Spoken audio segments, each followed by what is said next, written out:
میں workers federation کا شکریہ ادا کرتا ہوں کہ انہوں نے کلائمیٹ چینج کے موضوع پر اظہار خیال کا موقع دیا۔ آج اگر کارل مارکس اور فریڈرک اینگلز زندہ ہوتے اور 2022 میں اگر وہ کمیونسٹ مینیفیسٹو لکھ رہے ہوتے تو میرا خیال ہے کہ وہ یقیناً مینیفیسٹو کا آغاز ان الفاظ یا جملوں سے کرتے کہ دنیا پر ایک دودھ منڈلا رہا ہے، ماحولیاتی تباہی کا۔ آج جب کہ COP27 مصر کے شہر شرم الشیخ میں جاری ہے، اس وقت پوری دنیا ماحولیاتی تباہی و بربادی کا سامنا کر رہی ہے۔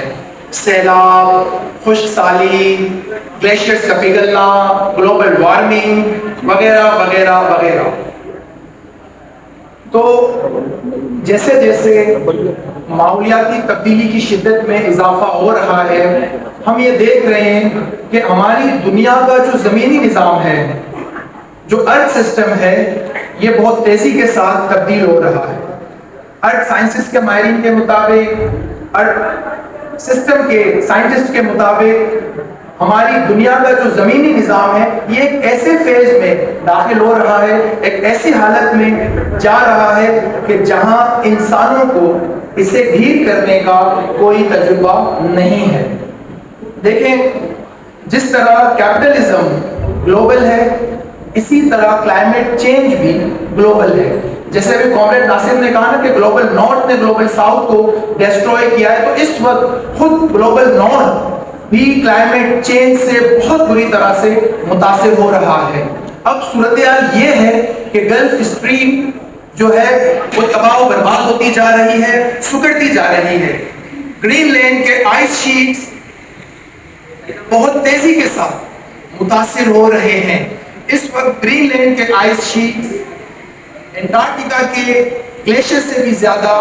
ولنریبل پوزیشن میں ہیں، اور یہ بہت تیزی کے ساتھ میلٹ ہوتے جا رہے ہیں، جس سے یقیناً سطح سمندر کی بلندی میں اضافہ ہوگا، اور اس کے نتیجے میں پھر سیلاب اور سیلاب سے جڑی ہوئی تباہی اور بربادی۔ اس وقت امیزن کے جنگلات، جو کہ جس کو ہم سمجھتے ہیں کہ دنیا میں آکسیجن کا ہب ہے، کاربن ڈائی آکسائڈ جذب کرنے کی صلاحیت ان کی کمی آ رہی ہے۔ اس وقت امیزن کے جنگلات میں بھی ان کی جو کیپیسٹی ہے کاربن ڈائی آکسائڈ کو ایبزارب کرنے، جذب کرنے کی، اس میں تیزی کے ساتھ کمی آتی جا رہی ہے۔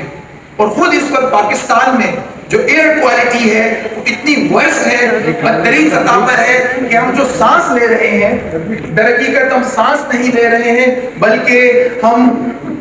زہر اپنے پھیپھڑوں میں انڈیل رہے ہیں۔ اس ورس ایئر کوالٹی کی وجہ سے ہمارے یہاں infection disease, skin disease, viral infections, نزلہ، زکام اور یہ سب چیزیں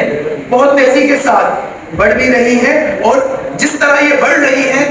انسانی جسم یا انسان کی جو قوت مدافعت ہے وہ بہت تیزی کے ساتھ کم ہو رہی ہے، کیونکہ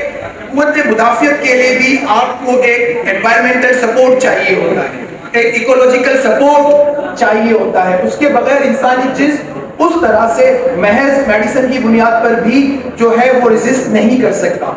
دیکھیں، یہ جتنے بھی بحرانات ہیں، چاہے یہ ایکولوجیکل کرائسس ہو، یا انوائرمنٹل کرائسس ہو، یا یہ سوشیو اکنامک کرائسس ہو، یا ایون وہ پولیٹیکل کرائسس ہو، اس کی بنیاد میں، اس کی تہ میں اور اس کے پیچھے سرمایہ دارانہ پیداواری رشتوں کی انٹینسیفیکیشن اور ایکسپینشن ہی ہے۔ یہ سرمایہ دارانہ مفاداتی ہیں جو کہ پوری دنیا کو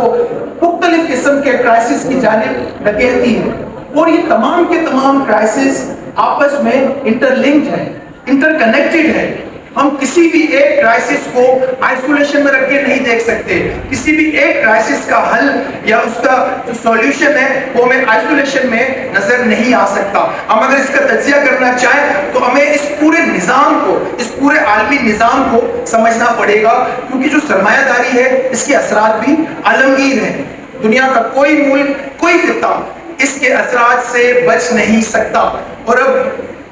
صورتحال یہ ہے کہ IPCC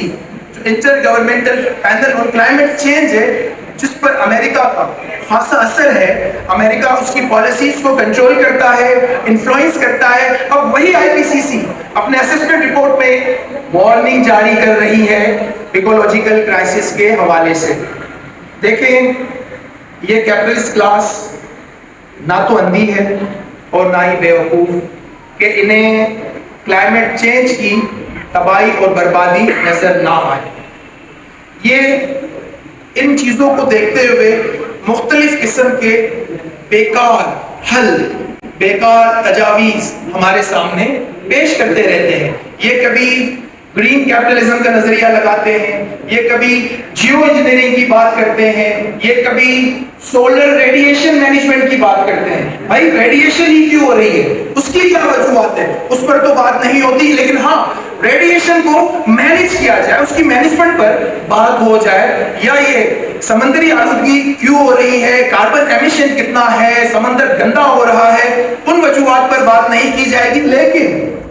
اوشین فرٹیلائزیشن پر بات ہوگی۔ یہ سائنسی اصطلاحات کا استعمال کرتے ہیں، یہ ٹیکنیکل لینگویج استعمال کرتے ہیں، اور یہ مختلف قسم کے فالس سولوشنز کو پیش کرتے ہیں۔ اور اسی کیپٹلسٹ کلاس سے وابستہ جو کارپوریٹ میڈیا ہے ہمارا، وہ ان تمام باتوں کو، ان تمام فالس سولوشنز کو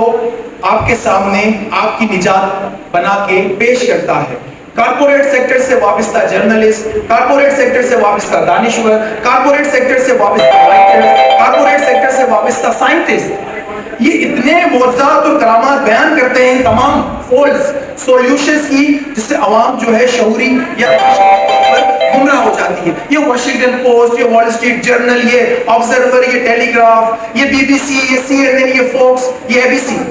یہ ہمیں کسی اور راستے کی طرف لے جاتے ہیں تاکہ سرمایہ داری کے جو اثرات ہیں، جو گلوبل کیپٹلزم کے اثرات ہیں، جو نیو لبرل پالیسیز کے اثرات ہیں، ہم وہاں نہ دیکھیں بلکہ ہم اس طرف دیکھیں جس طرف وہ ہمیں دکھانا چاہتے ہیں۔